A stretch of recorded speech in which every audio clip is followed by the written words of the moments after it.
God gave me a job I was completely unqualified for, and it changed our entire life. My husband and I were coming up on our 1-year lease in Glendale. We were paying almost $2,500 for an 800 square foot apartment that we honestly couldn't afford. Rent was about to go up, and we had no real plan.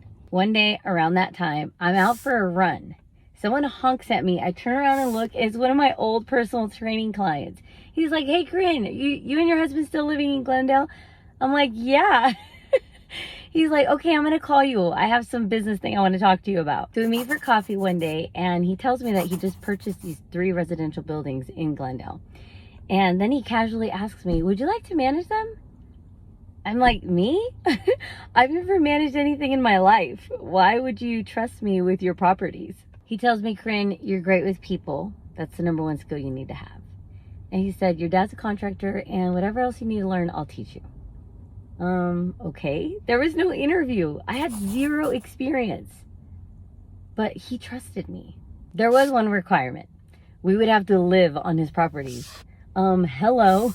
He had no idea what our housing situation was like, and the fact that our rent was about to skyrocket and we were going to need somewhere to live.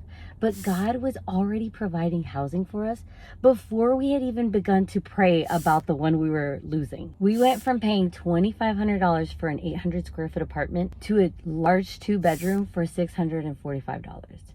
3 years later, rent free. It felt like a downgrade at first, I'm not gonna lie, because it was an older building than what we were living in, but it was actually a massive upgrade. It's been 10 years. I'm still here, still faithfully managing these properties. And I, at first, thought I was just, a property manager. I thought that God had just entrusted these buildings to me. But through the years, he's revealed to me that he's entrusted me with 46 households. Those are real people who may or may not know Jesus. And I've had so many opportunities to not only extend grace to people, many opportunities, but also to be a representation to Jesus.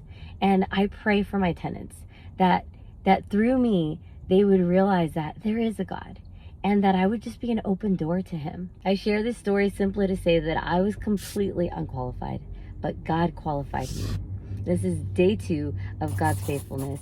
If he's ever done something for you that you felt you were either unqualified for or undeserving of, please share it in the comments. I want to hear it, and I'm sure others need to hear it too.